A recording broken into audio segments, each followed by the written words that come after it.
In news from Jamaica, Tourism Minister Dr. Wickham McNeil is upbeat about the sector's performance for 2014. He says brand Jamaica continues to resonate with visitors.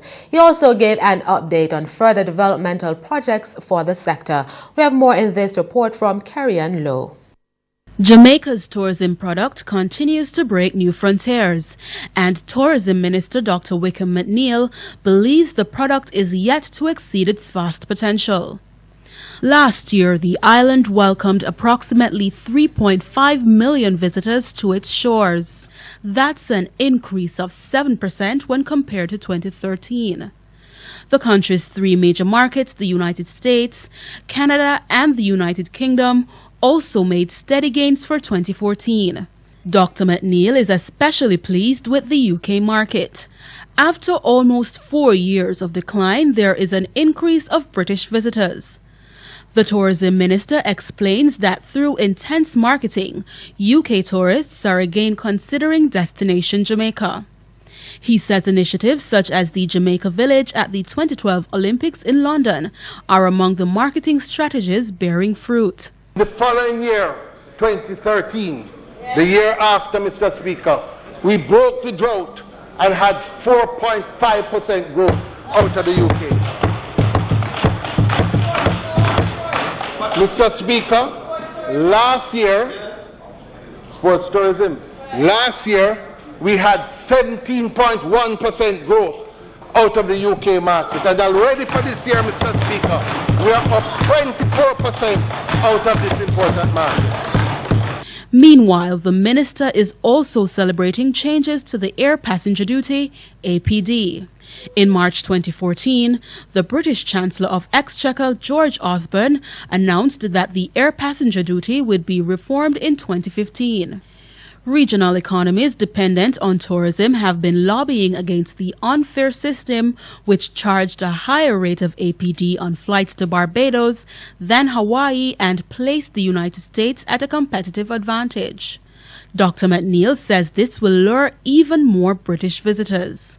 If you take a family of 4, now, when you take away the difference of what it was before to after May the 1st, a family of 4 will have a savings of about £198 on their tickets, which adds up to about $320.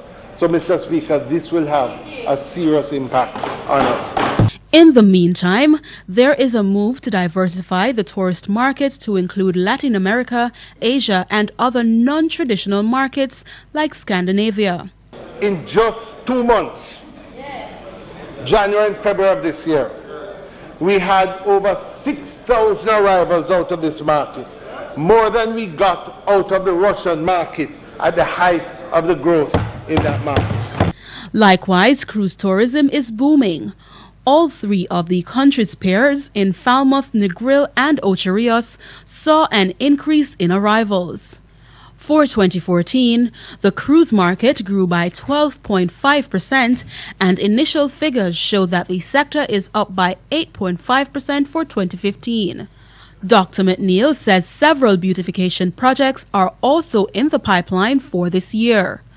Upgrade works will be done on the hip strip in Montego Bay, as well as improving the Close Harbour Beach, more popularly known as Dump Up Beach.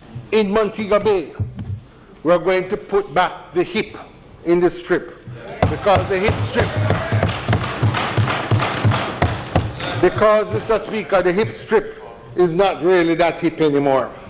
It has been decided, Mr. Speaker, that the first step must be to address the unsightly light posts and overhead wiring along the strip before any further work can be commenced.